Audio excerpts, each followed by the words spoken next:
Welcome to Building Healthy Relationships, the 4 Habits podcast, helping you enjoy better harmony at home, thrive at work, and win at life. Here are your hosts, Dr. Andrea and Jon Taylor-Cummings, recognized authorities on the subjects of improving work relationships and cultures, as well as couple and home relationships. Well, hello and welcome to this episode of Why Can't They Just Be More Like Me?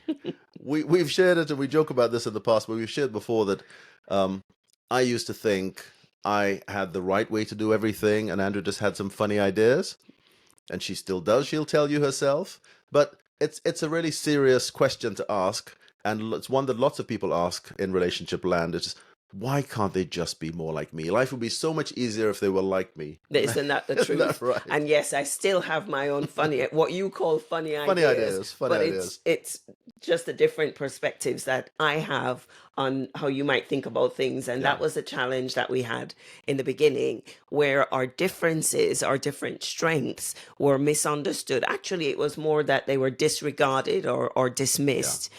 And our differences caused us huge struggles. I know we've spoken about this in the past, but I think for the sake of the listeners today, Jon, do you want to just highlight some of the challenges, some of the differences that we kept getting, locking horns over and getting frustrated or frustrating each other over? Well, where do you want me to start? Because the list is a long, long list. There's so many differences that caused us challenges and that cause other people in relationships challenges. Again, work relationships or home relationships is a long, long list. When I think back to some of ours, there were lots. Yeah. Our different thinking styles. For sure. Was one. We think about things differently. I am very much a linear thinker, think in straight lines. Andrea thinks in zigzag lines and all over the place. And how that manifests, I'll give an example of that. So we can be sitting and listening to a talk or a presentation. Even watching a movie, if it's clear where the plot is going or where the flow is in a talk, the beginning of a talk, somebody says, I'm going to tell you 3 points, and they tell us the 3 points, they give you the structure. Yeah. Happy days. I am a very happy camper. Andrea's quite happy to sit there, and if they don't give her the structure, she'll just listen to different points and map it all together and go, boom, there's the answer. I'm like, how did we get there? Where did that come from? So we think very differently. Yeah. We approach things very differently. Our approaches to work, even thinking back to when we first met and when we studied together, we did exactly the same course. Okay, I was the year ahead, so we weren't at the same time, but it was the same program, a 2-year program, so I was there. There was an overlap of 1 year. And the way we studied, I realized, was very, very different. So when I'm studying. I'm sitting there with my books. If I've got exams coming, not looking at anything else, just boom, boom, boom, one exam, exam to the 24/7. 24/7 preparation. Sitting with the books. If you're not studying, you're sleeping or you're showering to wake up with cold water, whatever it is, but you're just focused on the exams. When Andrea's studying, it's a different thing. She'll study for a little bit. Oh, I'm feeling tired now. I'll go and watch Oprah to relax. Or I'll go and cook and hang out with some friends for a little bit. I'm like, how can you do this? You used to challenge me. You used to tell me off, actually. You're here to study. Why aren't you studying? I'm like, I am. But then I tell you what made me realize to take her approach seriously, or to recognize that it was a different approach and it worked for her. Well, when she started getting better grades than me, I'd done the same papers, and it's a year later, she's doing the same things and getting higher grades. I'm like, okay, well, this clearly works for you. This strategy works. Works for you. It wouldn't work for me. Works for you. We'll go with that. And also, I guess, different ways of handling conflict also. For us, very different ways of handling conflict. We'll expand on this a little bit in this session in particular, actually. But when in a conflict situation, Andrea goes into talk mode. She will talk, she'll argue, she'll negotiate, she just goes into talk mode. Whereas for me, I guess I'm not much of a words person. So what I'll end up doing is either raising my voice in an attempt to try and control the situation somehow, or I might just give in, and I'll give in and I'll give in and I'll give in up to a point where after, it could be several conflicts down the road or several disagreements or what have you, where I'm just done giving in now, and all of a sudden it's almost like you have an implosion. I can't take it anymore. And in the beginning, I didn't realize you were giving in. I thought you were convinced. I was happy by my logic. Because I went quiet. Exactly. Silence means consent, right? Absolutely. No. So there are lots and lots of different And differences. even the way we feel fed emotionally, our Yeah. emotional needs are very different. I mean, you're very alert to respect. You need to Yeah. feel honored and respected, even in the tone or in the approach. I need to feel respected as well, but feeling warmth and safety is probably much more important to me than it would be to you. And we needed to understand that in terms of how we turn up Yeah. to each other.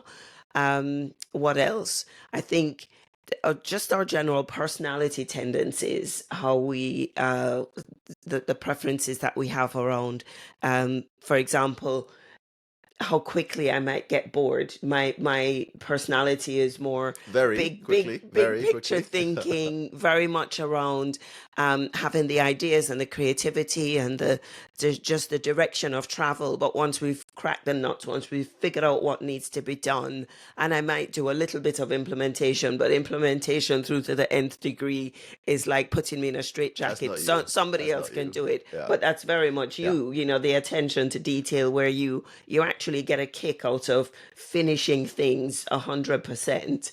Whereas for Yeah, me, I that's guess I get a kick out of constraining. what I consider to be excellence and Yeah, excellence in delivery. And for me, that's every I dotted, every T crossed, nothing out of place. If things are out of place, it's like, this is not a finished job. Why are we leaving it here? yeah. Is my perception.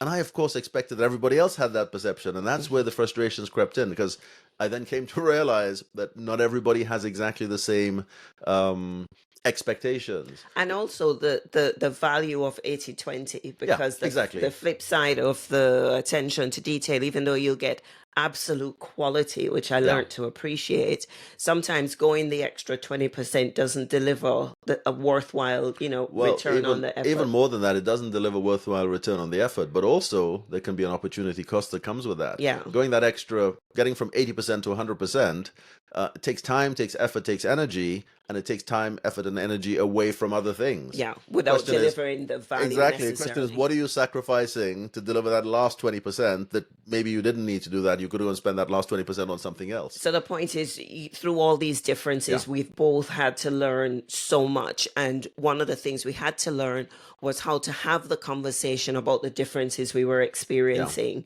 still give each other space and grace to be different, but to be able to talk about things and agree, okay, in this situation, 80% is enough. Or in this situation, Andrew, you're going to have to toughen up and work through the detail, because the detail is really important. And those we had those differences at home, but we had those differences in the office as well. Do you want Yes, to talk we about did. some of those, how they played out in the office? Well, one of the things I suppose that turned up in the office was the way we managed people. Yeah. And we noticed straight away, I mean, you came from the investment banking Yeah. world, which was kind of cutthroat. This is pre 2008, where the culture had Trading to start. floor, it's all about the change. money. Don't tell me you're not coming into this onto a trading floor to be cuddled and to be looked after. It's hard nosed. You're coming in to make the money and get out of there. That's really why you're there. And so you brought that into the office. I brought that mindset into the office. Deliver or get out. And I'm like, no, we need to nurture people. We need to have them on a personal development plan. We need to encourage them to grow and develop in their skills. And it's like, no. Yeah, exactly. Let's deliver the So I think results. both of us had to learn there too. I think starting out on the journey, we were both at extremes. Yeah. And we both needed to pull away from those extremes and recognize there was a healthy balance to be had. For myself, it was definitely more on the nurturing side. And I think from your side, probably fair to say, yes, maintain the nurturing bit there, but also focus on, to some degree, on some of the, the hard-nosed end of the business as well. Yeah, and that's very much around, I think this understanding of differences can help to explain a lot of frustrations that couples will be feeling at home. If you talk about harmony at home, definitely what turns up in terms of workplace conflict. Absolutely. They say fundamental differences in personality styles and approaches to work. That's the number one reason for workplace conflict. That's just on the individual level. But if you roll that up to the macro level, that's why understanding diversity, the need for difference, and learning to embrace difference, creating an environment of genuine inclusion is really, really important. Yeah. Well, it's why the whole diversity and inclusion Not bandwagon. That's not that's doing it a disservice. No, But the the whole push, movement, the push, the drive for push it, to and that's have. why it's become so important. I think we're not telling you anything if we said, look, most organizations these days recognize that having diversity within the organization is a good thing. It helps you identify with your customer base, your client base. It helps you keep your people happier. It helps you sharpen the product you're taking to the market. There are lots and lots of benefits. It's no But it's the it's not strategic news. importance The as well, strategic you know, importance. because the research shows that companies that embrace diversity and work towards a genuinely inclusive environment outperform their competitors Absolutely. in both senses, whether it's in terms of the bottom line results for performance and profit, but also in things like reputation and being seen as the employer of choice. Yeah. If you get it right, it puts you well ahead of the competition, and it's vital in the complex global workplace that we find ourselves now. Absolutely. So what are some of the things that organizations need to be doing to get better at this? Well, the overarching thing we need to do is to be intentional and put all our efforts into creating that environment where everybody can thrive, meaning people from all backgrounds and cultures can come to work and feel safe, feel valued, feel trusted, feel respected, just feel able to feel like they belong, they're part of the organization, to be able to turn up and give their best contribution, to be their best selves and to do their best work. That really is the heart of what creating an inclusive environment is about. And then we can look at differences in all the different aspects, can't we? Because I thought you were going to. No, well, I was going to leave it to you to run through them, but I mean, there are differences in lots of different aspects. There's differences in lived experiences. Yeah, and people, if you that's a think big old about one. that for right now, you know, so many people are feeling unsafe just in their communities at the moment. Whether you think of the LGBTQ plus community, you think of the Black community, think of the Muslim community with all that's going on in Israel and Palestine. So much fear and stress and anxiety around the world that different groups of people are feeling unsafe. How can we at work, in the workplace, help everybody from different lived experiences feel like they can thrive, like they're welcomed, they belong, they're safe, and they're able to get on with the business of work. And to do that, you have to. That's in every situation, because I was even talking to I was at an event the other night and talking to a head teacher, and he was saying even in their school, the conversation, all the parents are calling in to say, well, what's going on around the world at the moment? What's the conversation being had with the children and so on. So in all settings, making people feel comfortable, feel like they're having the right conversation, their interests are being taken care of, etc. So important. And the only way to do that is to really understand the lived experiences that each of these communities would be going through, to know what their fears are, what their stresses are, the things that would cause them to feel unheard or misunderstood or excluded, and working doubly hard to embrace them so that when they turn up, they can pour all their energies into focusing on work rather than having to defend themselves, protect themselves, cover themselves, hide themselves. And, you know, it's not just the obvious groups, it's creating the environment for everybody to thrive. So, of course, we need to understand different cultures, because it's so easy to offend or to disrespect people unintentionally by just not being culturally aware of what's important to them. How do you greet them? Do you shake hands? Do you kiss? Do you not engage directly with somebody of the opposite sex? How do you deal with people more senior to you from different cultures? Understanding all the different nuances can help us turn up better and show respect and treat people well in a way that they understand good treatment. So it's not treating them just like we'd like to be treated, because that could actually be disrespecting them. It's treating them well in the way that matters to them. So we treat everybody equally well by building our cultural awareness. And then when you think of different brain wiring, you know, the workshops we've been doing on neurodiversity, some people's brains are wired so differently that they are exceptional at dealing with data, processing tons and tons of information at speed, at coming up with more creative designs than we could, just totally different skill sets, because some people are neurotypical and some people are divergent in a way that their brains, Absolutely. just get things and process things faster than the average person. So putting the effort in to understand differences in all its measures is really important. Let's not forget differences in gender, the gender experiences. People kind of get nervous when we I was talk going to about say that could be a hot potato, that one to deal with there, but absolutely needs to. Well, two key things that we want to pull out that we need to be so intentional about in organizations are that for women, for example, there are different levels of support and flexibility and understanding that in different seasons of life. So there's one level of support and flexibility and understanding that women may need in the childbearing age, and a different level of support and understanding and, using that filter in performance reviews when they're in a menopausal stage and there's stress and hormonal impact on moods. And, that's one conversation to have.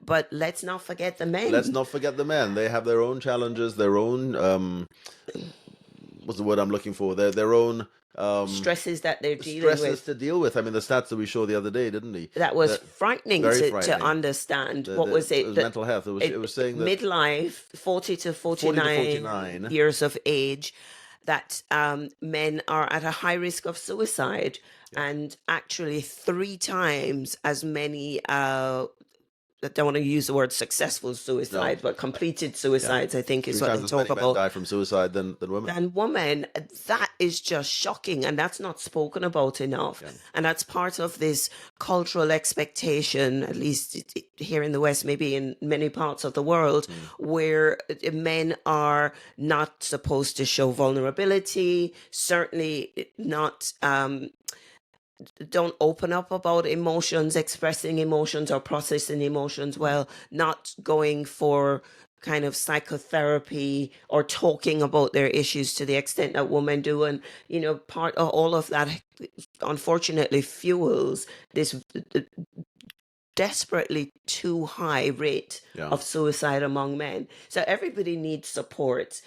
Understanding the lived experiences of people in your organization, whether it's culture or gender or whatever community they're a part of. If your goal is to become the employer of choice, creating an environment that understands the different issues from all the people represented there, and making it safe, making people feel heard and respected and valued and like they belong in the lots of different initiatives, but just being able to be open about the conversation and the issues. That's what inclusion really is about. And there's so much more that we can unpack about that. In fact, I think we're going to have conversations on probably each of those topics. Exactly. I think, what may be really interesting is if we can get some guests in to come and talk about some of those topics as well. We have one lined up already for November. Certainly one of those. I think there are lots of topics there that we can build and expand on. But let's bring it back to the focus for today, which really was around answering that question: why can't they just be more like me? Yeah. Of course, in each of those areas, that question arises: why can't they be more like me? Whether it's cultural differences or whether it's gender differences or all that sort of stuff. But let's focus back in on personalities today. I think because for us, that was certainly one of the biggest things, I think, for us, understanding our different personalities and how that played out, and also because personalities kind of captures how we behave, what we do, what we say in particular situations. Well, they say if you think about twins, same parents, same culture, same home experience.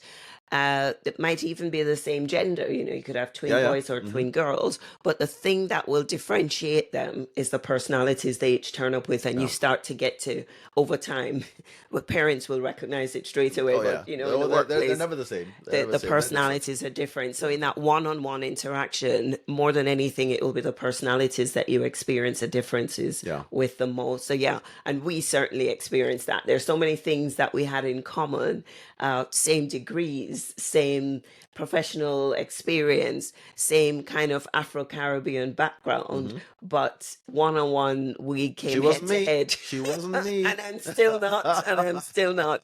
So let's talk about personality differences. So there is a model that we came across back in the day that really helped us, and there's any number of models out there, aren't there? Yeah. Of personality models that can help you self-assess. Just you do a little exercise and it helps you understand your own personality. I mean, it's a self-report, so It shouldn't be news. Yeah, it wouldn't be any There surprise shouldn't be any once you've surprises, completed it. but it just helps you clarify and categorize. Why don't you talk about the one that really helped us? Well, just to give an example of the others out there, Okay. there's the Belbin, Myers-Briggs, there's a popular one, 16 16 PF, PF. Yeah. colors, Disc. insight, disc, Enneagram. There's a Yeah, whole there list are out lots of different wonderful resources to use to understand yourself. But there's a model that we found really, really helpful because of its simplicity, just as robust, just as research oriented, but it's easy to carry in the head so that you can remember it in the moment and adjust your behavior based on who you're interacting with. And so it's probably helpful to just give a little bit of background. So for all the personality models out there, there are fundamentally two dimensions that they're measuring and assessing behaviors on. But maybe we should say personalities in general. When we talk about that, we're actually talking about this consistency in traits, behaviors, how an you show up, individual basically. How might you experience the respond. world. Yeah. So in all the personality models, the two key dimensions that they're assessing are: one is the extent to which an individual might be wired to lead and take charge, or the extent to which they're happy to let others lead. And there's a subtle distinction there. It's not to say they can't lead, and it's not to say they're wired to be followers. It's just that they're not wired to have to be in the limelight all the time. Correct. So it's those who are wired to lead and those who are happy to let others lead. And then the other dimension is those who are wired to focus on the task, the job that's to be done, versus those who are much more wired to understand the people, where they're at emotionally, just what's going on with the individuals, kind of hearts and minds. Get the people vibe. They get the people vibe, exactly. And so we like to use this example of getting into a boat, don't we? Where people who are very much, let's say the job is to get a team of people into the boat and cross the lake. Those who are wired to get on with the job, focus on the task, will get the boat to the other side, but you might not have anybody in there because they might break relationships. Absolutely. The people side of things just aren't on their radar in the extreme, and that's just giving extremes to characterize. But they will get the boat to the other side, so they get that job done. Absolutely. Tick the box on the task done. Those who are more wired to focus on people and their emotions might have everybody happily in the boat, everybody singing Kumbaya, getting, enjoying being together, but the boat might not get to the other side. That's just in the extreme. But what we love about this model, it's called the animal personality model, which was developed by Jon Trent, and we unpack it a bit more in the book. If anybody wanted to check it out, we have a link in the book as well where you can do your Dr. Jon Trent, let's give him a Dr. proper Jon title. Trent. Proper title. I think it was part of his PhD thesis, actually, when he developed the model back in the day. And there's a link in the book if you wanted to self-assess. But what we love is just using these two dimensions. You end up with a 2x2 matrix with core characteristic behaviors in each of the quadrants that intuitively resemble the strengths of certain animals. And because of that, we just find it so much easier to remember. So a quick review: you get lions, which are the take charge, they get things done. That's their superpower. Going back to that matrix for just a second, they'd be in that top left quadrant because they're the ones who are designed to lead and take charge, or to lead, but also they're focused on the task. On the task, yeah. So their superpower, which is what we like to call the strengths, their superpower is getting things done. They eat challenges for breakfast. Absolutely. And they drive things through, ambitious, goal-oriented, and so on. In the bottom, so this is the bottom left, where it's people focused, happy to lead or wired to lead, but focused on the people and their emotions. That's where you get the visionaries, the more creative people, innovative, they can inspire people. So they'll get the job done, but they have this gift for taking people along as well. And those are otters. And Jon Trent called them that because they're if you think, what he tried to do is make a link between the animal characteristics of the animal behaviors. And actually what he discovered was otters tend to be very fun-loving and creative and playful, and you find them in rivers, on their backs, and you're just And in having a good families, time. And in they're families, together, they're and surrounded. absolutely. They're never kind of alone. Yeah, So yeah. that's the people So that's the link. Just trying to orientation. make the link there for our listeners. And then the link with golden retrievers, which is bottom right. So that's people who are happy to let others lead, but with an absolute focus on people and Yep. their emotions. We call them golden retrievers. So not just any old dog, but a golden retriever. If you think about the loyalty, Absolutely. the compassion, the safety, golden retrievers are often used as what do you call it? The dogs that you have to help with your mental health conditions. Anyway, Yeah, I'm not sure what the wording is there, but yeah, yes. it's like Companion dogs or whatever, yeah. So the golden retrievers are wired. They're naturally caregivers. They're nurturers. Their gift is they force us to do right by people. They uphold. They're really people of integrity, and they force us to do right by others. So that's the compassion and nurturing side of things. And then in the top right. No, yes, in the top right. So people happy to let others lead, but focused on the task. This is where you have beavers. And if you think of a beaver gnawing away at a tree until it falls over, these are the people like Jon who will stay working at something to perfection. When everybody else has lost the will, they'll keep going at it to deliver excellence, to deliver quality, to do things with precision. So it's your accountants and your architects. That's why buildings stay standing and, quality gets done. So that's just over the years, that model has proven to be very helpful in allowing people to understand their strengths, to realize it's okay to not have strengths in the other areas, in the other three boxes, because none of us is wired. Everybody has a bit of everything, but there are one or two quadrants that's our dominant tendency.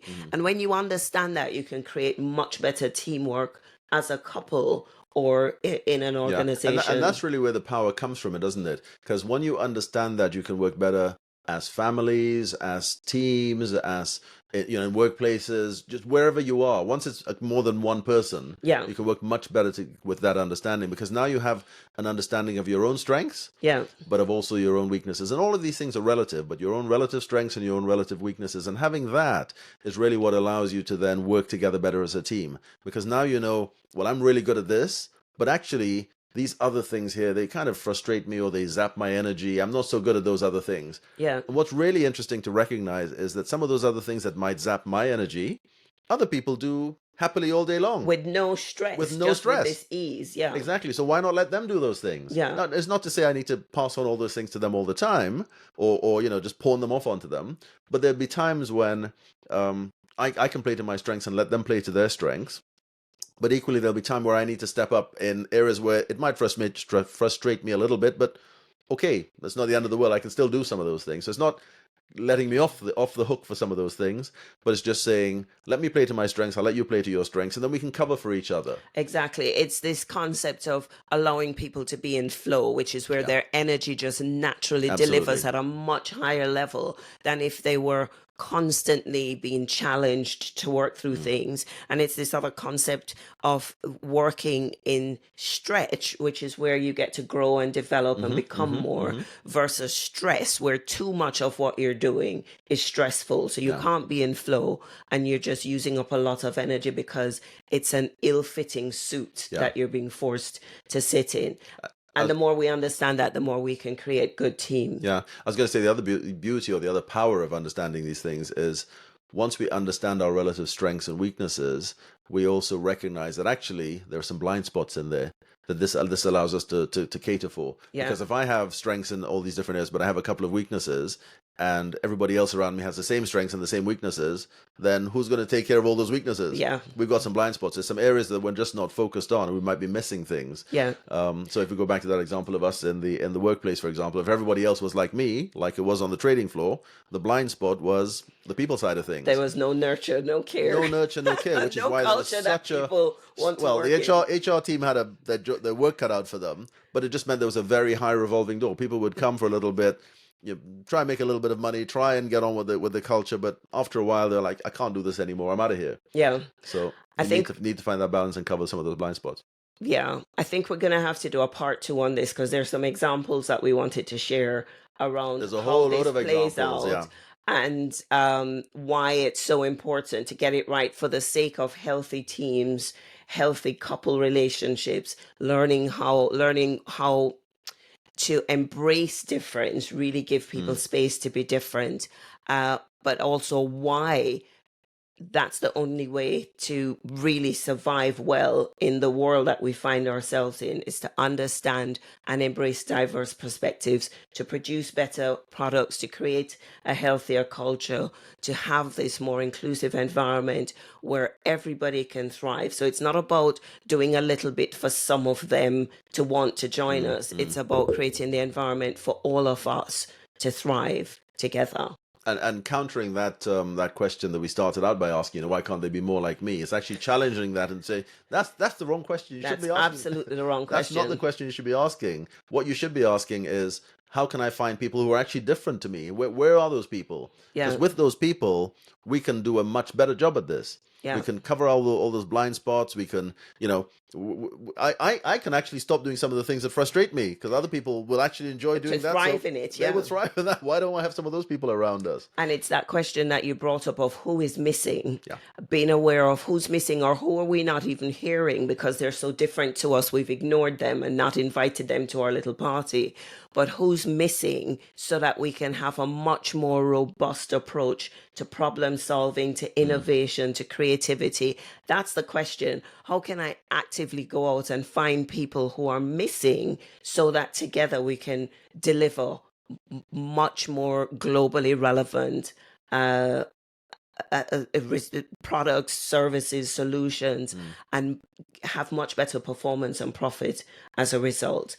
The challenge is, how do I develop the relational skills to be able to embrace these differences rather than be frustrated by them? That is where we need to get a lot better, because frustration is what comes naturally. Embracing, you have to work at. Embracing absolutely takes work. There's so much more that we could cover on this. We're definitely going to come back and do a B-side. Let's call it the B-side on this same topic of why can't they just be more like me? Yeah. We'll come back for the B-side. So look out for that in a coming episode. Maybe the next one in line, maybe a couple down the road. But we definitely need to come back and finish this conversation. We're out of time now, but we'd love to keep going with this one. So much more to unpack. Really important conversation. So differences. Yeah. I was going to say thanks for being with us on this one. And we'll see you in the next one. You were going to say something else, though. No, I was just saying differences. Why can't they be more like me? Wrong question. How can I find people who are different to me so that we have a much richer perspective going into everything we need to do? Problem solve, innovate, thrive. Yeah. So think about that in the meantime, and we'll see you in the next episode. See you in the next one. Thanks for being with us. We hope you enjoyed that episode.